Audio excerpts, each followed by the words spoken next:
Who's a fat boy?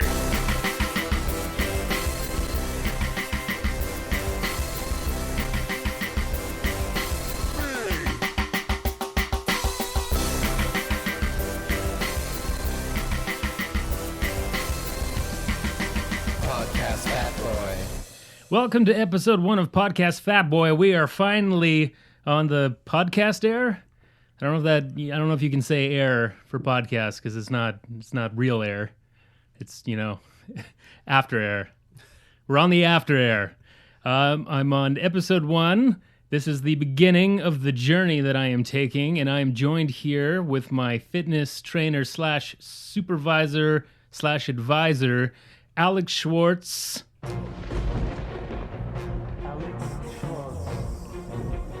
Where did that come from?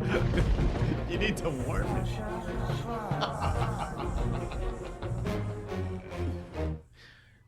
Wow. Alex, welcome to the show, man. I'm feeling pressured all of a sudden. You told me to relax. I was ready to kind of just, take my pants off and have a nice coffee. Then you put the music on. I'm zipped up again.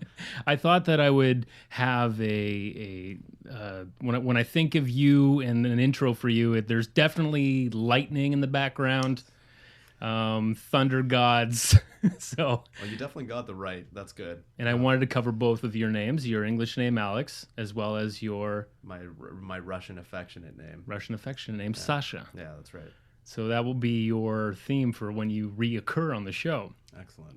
Now, a little thing about Alex. Alex is a PhD candidate, and what for? Nutritional sciences. Nutritional sciences and dealing with weight loss and metabolism and Yeah, I did my master's in exercise physiology, so that was pertaining to weight loss, metabolism, the effect of what basically happens to your energy expenditure metabolism when you lose weight.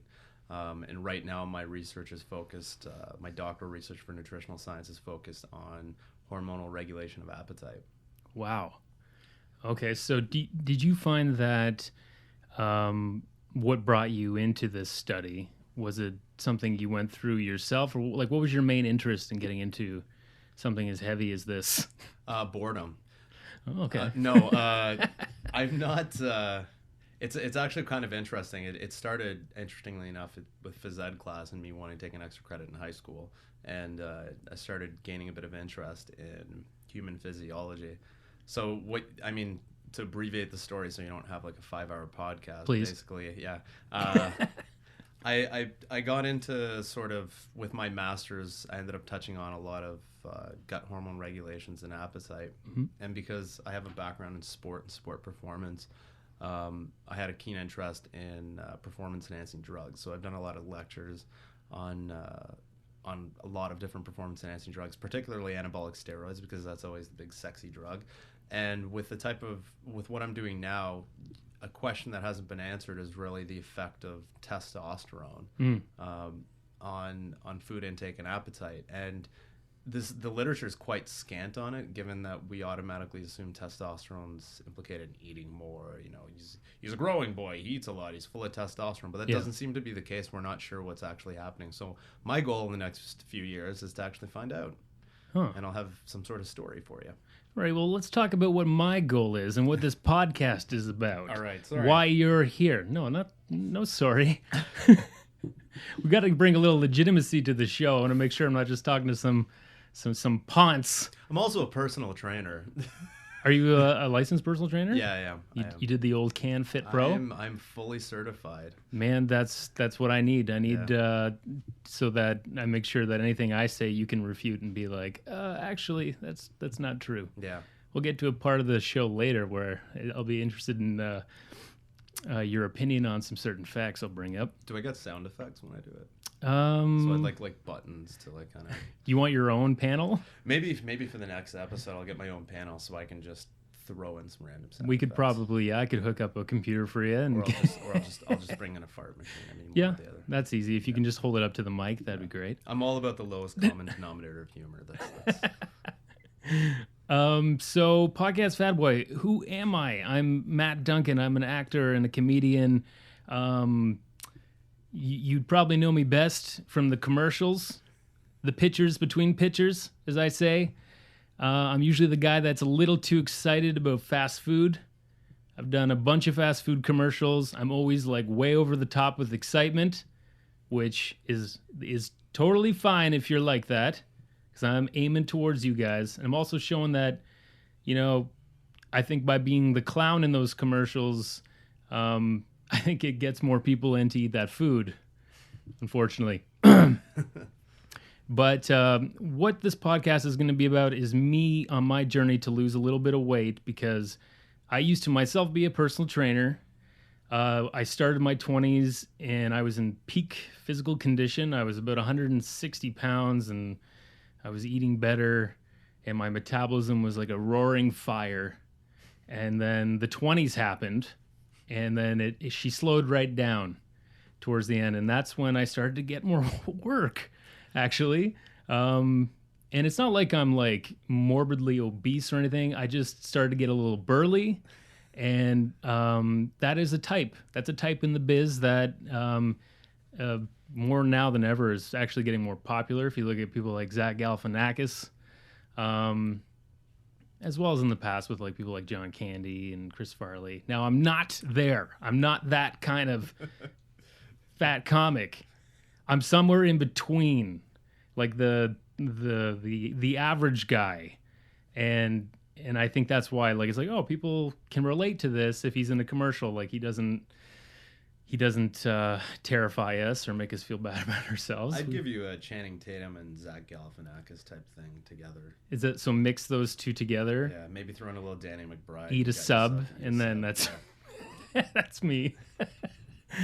Oh man. So, anyways, like, this is just my journey of getting back to, my goal is to get around 180 pounds. I am 213 pounds right now. I've been back in the gym on my third week now. From before that, a period of complete inactivity. Because one of the things when you are an actor, most people need a day job. We all aren't making the big bucks. So my day job, I work from home. I walk about 5 feet to get to work, 5 feet to leave work.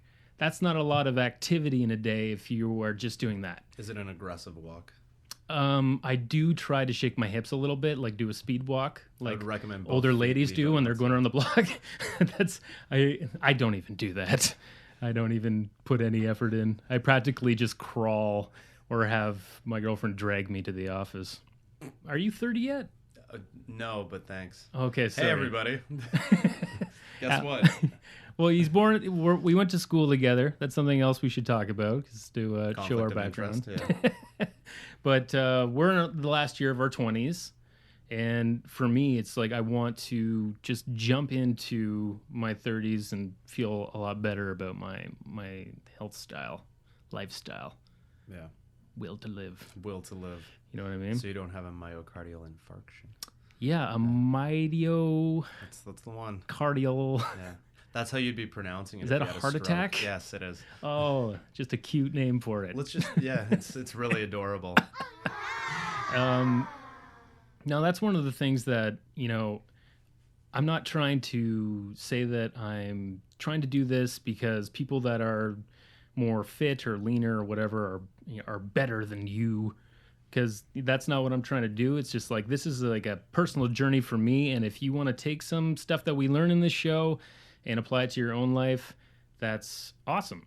And it won't just be about fitness and stuff too. It'll be about all different aspects of healthy living. Like, is that anything you ever think about as well as from fitness? Like, are there certain things that you avoid, say like with, cleaning products or anything like that?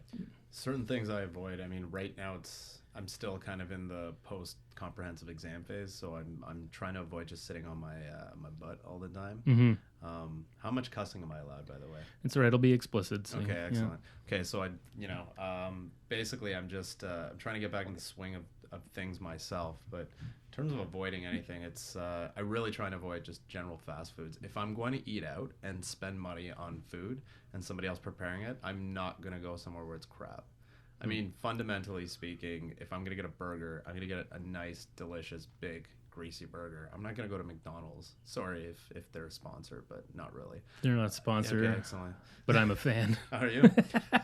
So if you're going to eat out, my first recommendation would be not eating crap. And by crap, I don't just mean food that's unhealthy. If you're going to eat unhealthy, at least make something satiating or something good, something prepared by someone who actually cares. I find that especially living in a city like Toronto, there's, as we talked before, there's so many different places out there that have such delicious food, and there's so much bad food that sometimes you eat something like, just like thinking of a falafel or shawarma, you might think that, oh, I'm eating a falafel, it's vegetarian, it's got a bunch, it's deep fried vegetarian with the falafels, but then it's got tons of vegetables and stuff in it.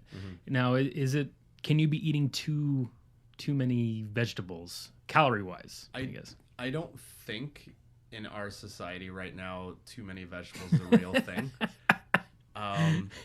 I think too many vegetables would actually constitute a normal serving of vegetables for most people. Yeah. So I would never ever stray away from recommending vegetables. If somebody is really happy eating a bunch of cucumbers, carrots, broccoli, food that's not, and not like overcook it or cook it at all, and get fiber in, as well as all other wonderful nutrients that come with it. I'm not going to say you're eating too much vegetable. You're too many vegetables. You need to calm down. A big thing for kids is that they don't like the taste of vegetables. They don't like to give it a try because we have our pizza parties and all our candy and pop and everything like that. If putting some kind of cheese or something to cover the broccolis or anything, would you be more into them eating that instead of not having vegetables at all? Yeah, I would just say don't make it like Kraft singles cheese. At least give them some sort of good cheese that you can get from even local farmers. There's lots of amazing cheese, and just melt it over. It's a little more expensive, but the funny thing is, if you spend more money on food that's expensive, you end up eating less of it, so you end up with lower caloric intake. That's easier said than done for a lot of families who are pressed for time or don't have a lot of money too, which is a social problem altogether, which we could talk about all day. So.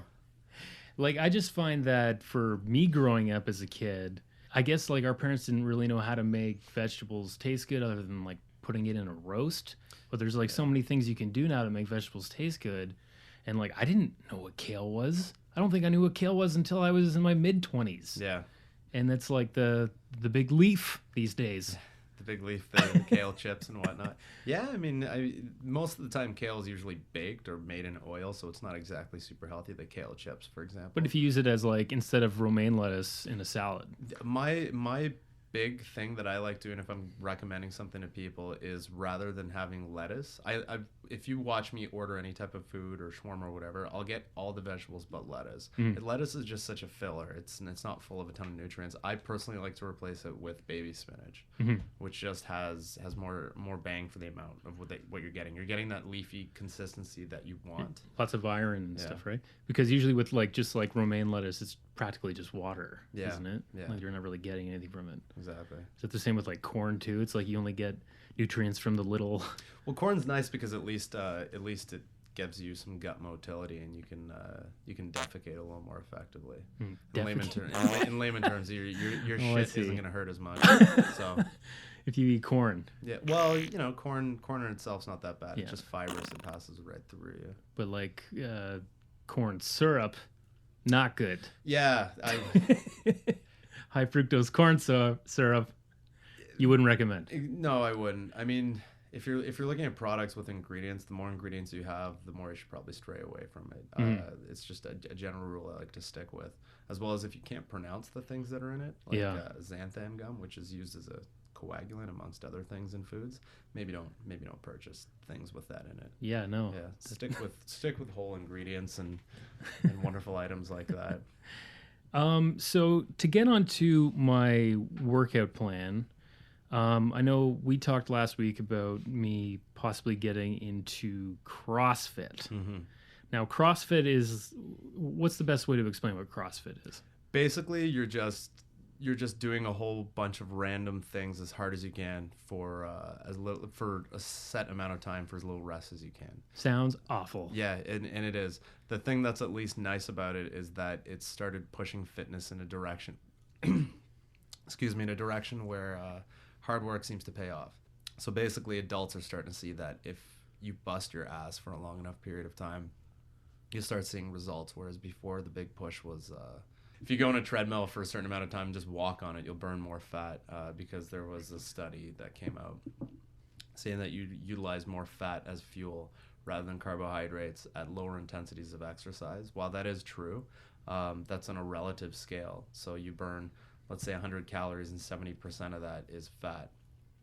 You know, people look at that and say, well, if I'm only burning 30% fat of total amount of calories or energy used, then that's less fat. But they don't look at the total amount of calories. So if you bust your ass for, like, let's say 1,000 calories and it's X amount of percentage, and it's less than that, but it's still going to amount to a greater amount of fat burned. See, I find that this kind of fitness training, like if you're thinking about all the people that, like, there's a high percentage of people that aren't doing any physical activity. Mm-hmm. So, like, for the general population, everybody doing CrossFit isn't going to happen. No, it's not. It is very difficult. And I completely agree with you. And I there are CrossFit courses for beginners and whatnot.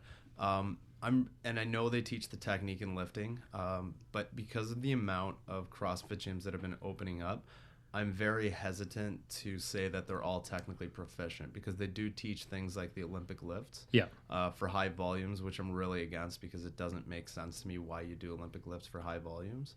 Those lifts are specifically designed and created for maximal weight lifted. Yeah. So if you're looking at something like doing like a clean and jerk for clean and jerk? Yes. You got to explain what that is, man. Well, there's two exercises in Olympic weightlifting, and the comedian, you might have to hold back for a second. So the first lift is a single lift where you lift it from the ground straight over your head without any moves, pause in between. Okay. It's called a snatch. Yeah, there it is. Then the second lift, which is typically a heavier lift because you bring it to your shoulders, squat it up, and then in the second movement, jerk it over your head, is called the clean and jerk. Okay. Now, the first thing you're probably thinking of is like, Alex, hold on, wait a minute. Normally you jerk first and then clean, so that doesn't make any sense, right? And then yes, get over it. Like, people say, well, she's got a great snatch, or he's got a. It's really, These jokes are dead to me. I've been in this world for a long time. I'm like, grow up. Jerk, clean, and snatch jokes for you. Yeah, exactly. You've heard stop trying to make light of the fact that you're really a misogynist. It's not really that funny. Yeah. I mean, essentially, these are the kinds of lifts that in themselves are sports, right? Okay. So a lot of CrossFit trainer, and I don't want to generalize, because there are some really good trainers that make sure the technique's proficient, but these are the kind of movements that I would recommend avoiding for most CrossFit gyms, and they do them for high volumes, and it's just kind of no point. Like, you can do other things to actually train those muscle groups so that with decreasing the chance of injury in those cases. Mm-hmm. Aside from that, though, I mean, it really is a lot of high volume work doing stuff that people aren't used to in the gym, like flipping tires, sledgehammers, ropes, all sorts of wacky things that basically just force you to put a load on your body and work your ass off. So with that in mind, I thought about it. Okay. And I decided that I'm not going to do that. That's fine. That's okay. What I am going to do, though, because I kind of want to show and to see for myself if I can just work with a program at my gym and have my increases in weights, change up a few exercises, and just so that it might seem a little bit more inviting to people. Yeah. Rather than like, oh, go do CrossFit. It's so fun and crazy. But like, I think a lot of people are like, they're just scared to go to the gym. They're scared of like. Some of the CrossFit, not all of them. Again, I don't want to generalize. There are people in CrossFit where it just becomes dogmatic, like anything in fitness. Yeah. It becomes a big deal, and all of a sudden people live by the sword. You have to do this. You have to do this. You have to do the diet that we instill alongside CrossFit, et cetera, et cetera. Whereas realistically, it's not the case. Yeah. If you can do that kind of training without going to a CrossFit gym, you can do it once a week to just complement your exercise, which a lot of really good, even powerlifting programs incorporate it for just kind of general active phases or general activity. So if I were to go to the gym and do about 4 days a week at the gym, split into 2 days a week doing arms and legs, abs, lower back one day, and then the next day doing chest and back, abs, and doing cardio on that, and just trying to increase everything in increments every week, would I do you think that I will see some some benefit. Yeah, well, of course, if you're going from kind of not doing much to that, Yeah. you see some benefit Not lifting moving a chair to every day. moving. Yeah, exactly. No, I think you'll definitely see some benefit. What I was saying to you before was I'd like you to focus on at least primarily working the lifts that are going to allow you to lift the most weight. So the traditional powerlifting lifts, deadlifting, squatting, and benching, and then Squats. yeah, except they burn a lot of calories and they get you stronger. So And the important thing about building muscle is that the more muscle you have, then you're constantly burning calories throughout the day, right? yeah, you end up utilizing more energy to basically supply the demand of that muscle. Yeah. Right. Like one thing that when I trained, especially with women, they didn't want to get bulky. Yeah. Now, can you explain why that might not be, like, it would take a lot of work and supplement? Genetics plays a huge part of it.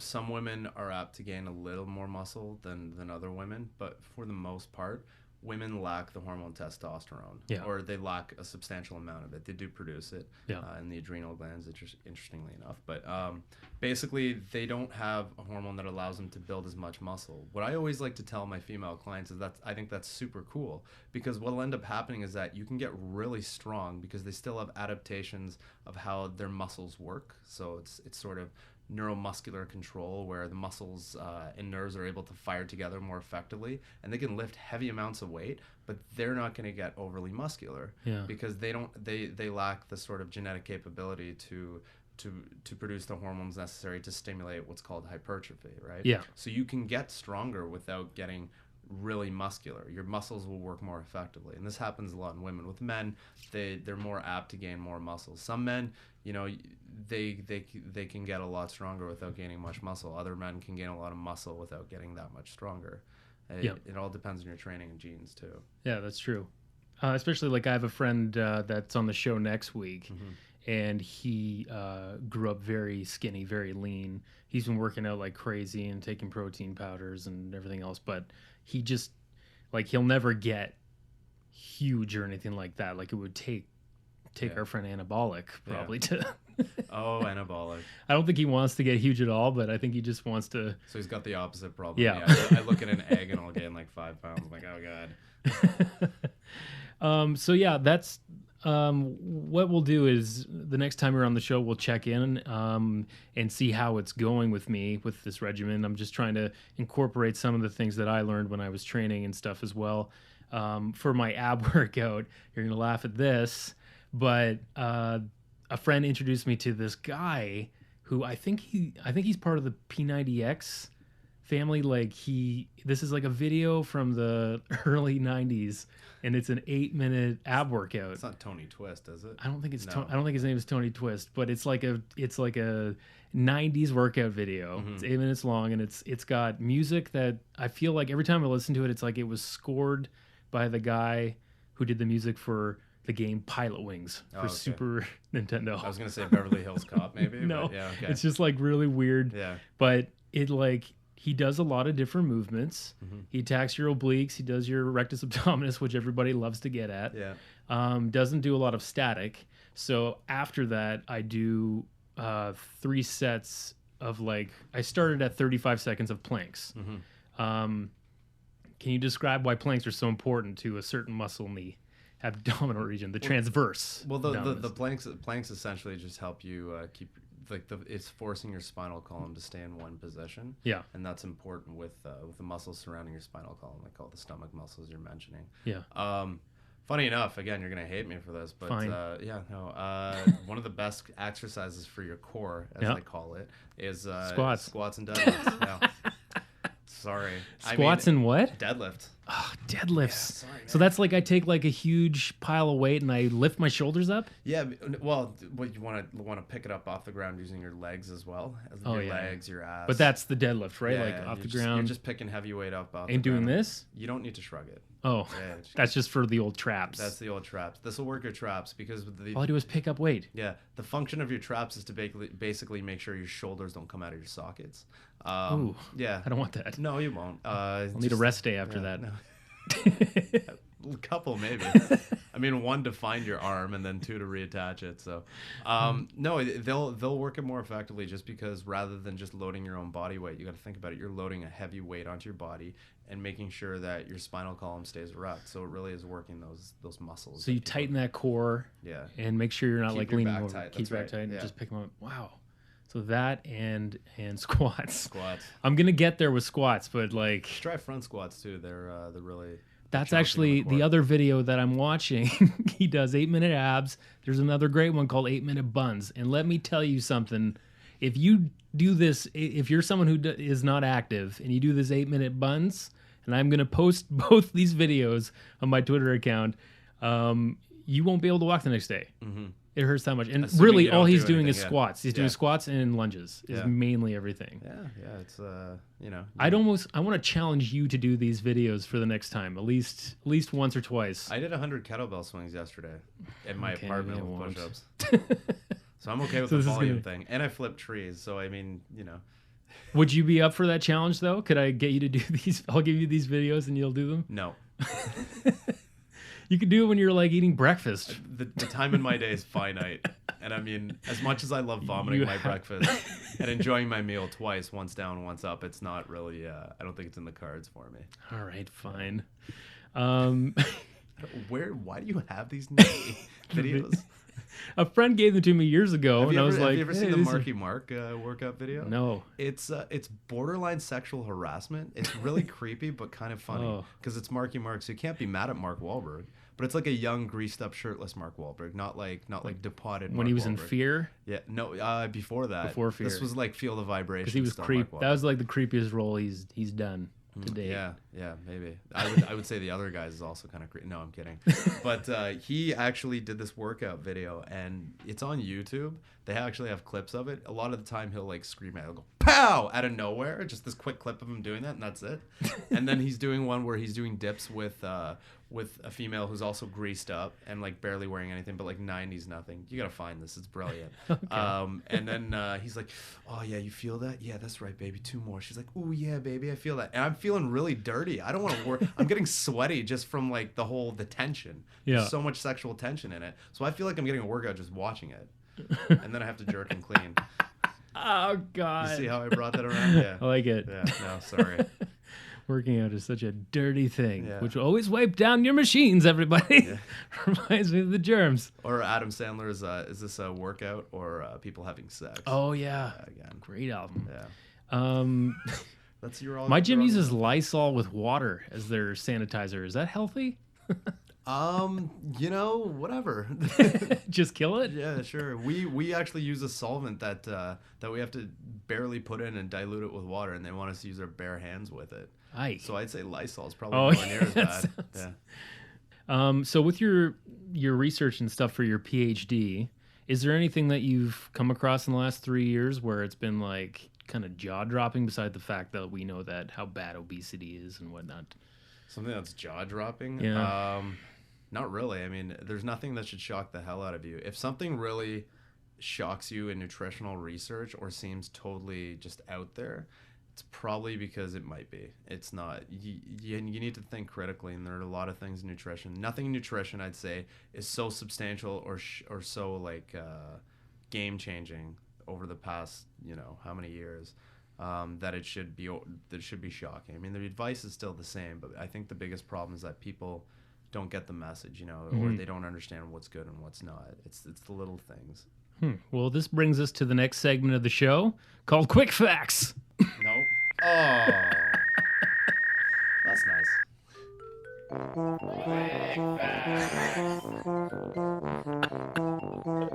You having a good time over there? Oh, yeah. Okay. Welcome to Quick Facts, everybody.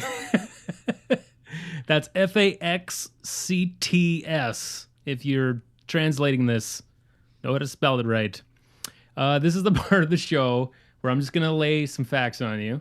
Just 5. They're facts, or are they questionable? Facts? No, well, they're facts, and they're from, I tried to stay to legit sources. Okay. I'm not taking this from your grandma's Facebook page. Go on. So we're going to talk about these, and then I'll say these first, and then we'll talk about them after. So you're going to hiss, and you're going to snout snout and shout. Can you explain to me what a snout might sound like, just so I know to avoid Probably be like something like that. it? I've turned into an orc. Fact 1. Okay. 1/4 of Canadians aged 2 to 17 are overweight or obese. 2. Approximately 1 in 20 Canadians has diabetes. The vast majority of Canadians with diabetes, about 90%, have type 2 diabetes. This type of diabetes can often be prevented through exercise, healthy eating, and maintaining a healthy body weight. Yeah, just moving around, basically. Pork rinds are a junk food that are good for you. Next. Is that on there from the Health Canada website? Is that okay? No, I'll get into what that one's about. Pork rinds are apparently not that bad. 90% of Americans eat more sodium than is recommended for a healthy diet, which is about a teaspoon, right? 1,400 milligrams? Yeah, sure. So 90% are not eating that amount or under. And reducing the sodium Americans eat by 1,200 milligrams, that's almost by an entire day. Which is crazy because I think the recommendation, they just moved up to 2,000 milligrams. They just have to bump it up. Yeah, they had to bump it up, but like 1,200 reduction means that they're taking it a lot. If they drop it 1,200, it would save the medical costs $20 billion a year. 20 billion. They just didn't eat so much salt. Anyways, this pork rind one I found was interesting. And the reason that I wanted to bring it up, it was from Men's Health magazine. The Journal of Men's Health, very Yes. scientific. How to get abs in 6 different ways and give her an orgasm in 30. It was done by a PhD and a registered dietitian named Jeff Volek. Okay, so I'm putting this guy's giving PhDs a bad name. Is he? Maybe not. I mean, what are the constituents, or rather, what makes up a pork rind? So okay, so pork rind is it's a puffy snack that is literally cut from pigskin. So it's pigskin and then it's deep fried, fried pigskin. That's what pork rinds are. And this, he's saying that this isn't bad because in a 1 ounce serving, there are 0 carbohydrates, 17 grams of protein, and 9 grams of fat. Right. That's 9 times the protein and less fat than you'll find in a serving of carb-packed potato chips. Right. Even better, 43% of pork rinds fat is unsaturated. And then there's another 13% that is stearic acid. Yeah. And that's a type of saturated fat that is considered harmless because it doesn't raise cholesterol. Mm-hmm. So that's his reasoning behind that. And then he tells you to eat, he gives you a brand name and says J&J Critters microwavable pork rinds. I wonder where that message came from. Brought to you by. So this, like, what do you do when you see people that are like got this much knowledge in that, and they got PhD and they're registered dietitians, and they're telling you that pork rinds, just keep in your serving. And what I see is something that I see quite frequently in that. With nutrition and a lot of sort of health and fitness information, people will take something small and blow it out of proportion. And this is like a common story in fitness and nutrition. So like the servings that he gave you were chances are disproportionately small. Nobody eats that much pork rinds. When you grab pork rinds, you're committing to at least a bag. Like, it is a commitment. I've never had pork rinds in my life. They're salty and delicious, right? You've had pork rinds before? Yeah, I've had pork rinds before. You like pork rinds? They're fine. Is it cheat day for you? No, it's not. Every day's a cheat day, man. So the thing with a lot of nutrition and information and fitness and whatnot is that people will see things and little things that aren't that big of a deal. Like they might see a relationship of some sort, an association, and they'll automatically like the number of people that are obese. It has a direct correlation, let's say, with the amount of alligators in southern Florida. Okay, you can find correlations with anything. People will look at that, and what will happen is they'll start to sensationalize and say, "Well, these alligators must be what's causing obesity. So let's go kill them gators, right?" When in reality, there's everything's like got so many other factors, but like things like this where they'll say it's gone from it's not that bad because it's probably not that bad to have that little amount of pork rinds. If you're moving around, you don't have an issue, and you have it once in a while, there's not really a huge issue with it. He's breaking it down into all sorts of little things. Yeah, those are healthy components, but chances are in a bag of pork rinds, they're probably putting in preservatives and all sorts of other crap. And it's deep fried. Like, yeah, it's deep fried. You can't say that. I mean, the thing is, cholesterol's gotten a bad rap for a long time. We need cholesterol to produce things like testosterone, to produce hormones, to help with proper cellular function and phospholipid bilayers. We need all these things. These are components of foods that our bodies need. Our bodies need saturated fats. They need cholesterols. They need monounsaturated, polyunsaturated fats. They need carbohydrates. They need proteins. But the thing is, when you're trying to write a book or try and sell an article, or something like that, you need to spin it so that it goes from these are okay to you need to create a bad guy. So in the 80s, the bad guy was fat. It was cholesterol. Yeah. A lot of this anti-fat cholesterol thing led to a lot of higher carbohydrate intake. Now all of a sudden the bad guy's carbohydrates, right? I'm waiting for protein to have its turn. It really shouldn't.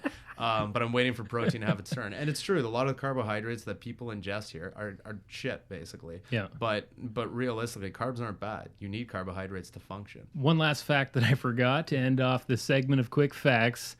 McDonald's delivers in at least 18 countries. This has been Quick Facts.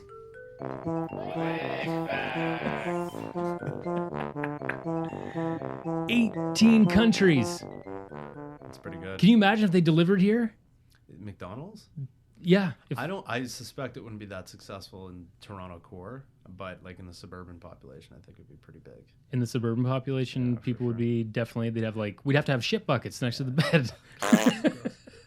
I'm wondering how much they pay the delivery people if they pay their employees so little. What do you tip a McDelivery is what they call it. I don't know. Like a chocolate. It's like, because, yeah. I don't want to see McDonald's on Just Eat, okay? It probably will be. It wouldn't shock the hell out of me. We are at the end of the episode here, and there's a part that we didn't really get into regarding me as much, but I know it's important, and that is diet. If I'm going to be successful, there's some things I need to say goodbye to. Mm-hmm. And I'm ready to do it. Now, it's not goodbye, but maybe it's just a see you later, or on a cheat day, or in small quantities. But in the image that I have is the logo for Podcast Fat Boy.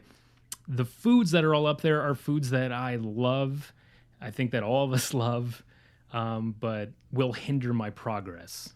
So I've picked a few that I'd like to say goodbye to right now. Okay. Boy, I didn't think this day would come. But I'll start with you, pizza. Wow, are you good? That's so sad. You are so delicious. And the little sauces, maybe a little bread before it too, to add with the bread you already have.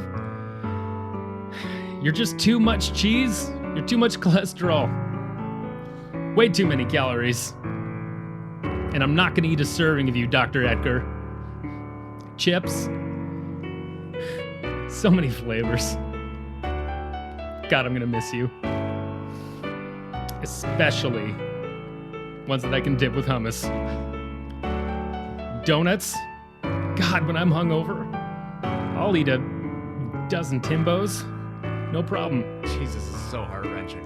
French fries. The Irish Twinkie. So many different styles among you. Oh, and my uncle, club sandwich. Why are you so great? And I'm especially looking at you, Lakeview. But you're one of the best. Do that. I have to say goodbye for a bit. That's so painful. And last but not least, late night, McDonald's at Dundas West Station. The end of a night of drinking. When I don't want to be sick because hangovers are too intense now at my age. I look to you, large fry, with snack wraps. And I think that because they're snack wraps, they're good for me. It's just a chicken finger wrapped in tortilla. But I ate 6 of them. So this isn't goodbye. But it is. You know, I'm getting a recurring theme here. Maybe I should just stop drinking. That's definitely gonna be in a later episode. I like how that's That's still staying though. No alcohol most empty, stays. yeah, no, yeah. Not, that is not in the list. You eat half of those, all of those things when you're drunk. Yeah. So maybe Really you should the just root stop of the problem. drinking. By the second or third time you're on the show, will just be an intervention. 7 calories per gram. I don't mean? care what you say. I need a drink. I don't need your face. There's actually nobody here, and the mics aren't even on. Actually, in that article I read about the pork rinds, one of the other ones was alcohol. Yeah, you just telling me skimmed over that part. pork rinds, alcohol, chocolate bars. He's like, just eat it, man. Compromise. He's a registered dietitian. I'm going to listen to him. Right. You're just a candidate right now, Alex. When you get to the end of How it. dare I? I'm just scum. Oh, man. There is one thing, if you want to just quickly throw this at you. There's a guy who writes a lot of nutrition articles. He is a doctor. He's done his candidacy and everything. Yeah. His name's John Berardi. He runs his company out of Toronto here. But he has something on the internet you can get for free. He has a lot of really good free articles. One of them is really simple. It's just, and he sort of ripped off, and he admitted it. It's you know how you have the 7 rules for highly effective human beings and robots or something. Mm-hmm. He has one, the 7 habits of highly effective diet programs. Okay. And they're literally just one-liner rules. If you start following them, whether you're trying to lose weight or gain weight, it doesn't matter. If you just stick with these 7 rules, they'll get you in the right direction. So I'd recommend looking that up as well. And for anybody out there listening, definitely, it's a nice starting point. I always recommend it to my clients because it really kind of starts getting you on the right track. Is there anything that you'd like to plug for your personal training business or your like research that you need? Do you need little chubby kids to come in and eat for you? Right now, I think I'm okay for participants. I do need 40 subjects. So if you know any 9 to 18-year-old boys that are interested in getting some gift certificates, and 9 to 18. Yeah. Do they have to have a weight problem? No, not anymore. Just anybody. Anybody. I have a limited number of people that can come in, but they get gift cards. I take their for blood. Kelsey's. No, for the mall. If they want to make that poor choice, they can do that on themselves. They can go to the mall. Yeah. Upper Canada? Not Upper Canada. Wow. No, usually the Eaton Center, Yorkdale, or Fairview Mall, I believe. Okay. Aside from that, I'm pretty busy, but I would like to eventually stem into trying to help people without being stuck in a lab all the time. Mm-hmm. Maybe start by helping myself. Nice. Yeah. Well, that's pretty much the end of the show. There it is. Now, Alex, I'd like to thank you for being on the show with me. Thanks for having me. Look forward to having you back on again. Me too. I feel like I need to yell over this. I know. It's like so intense. Yeah. Bye, guys. Say bye, Alex. Bye, Alex.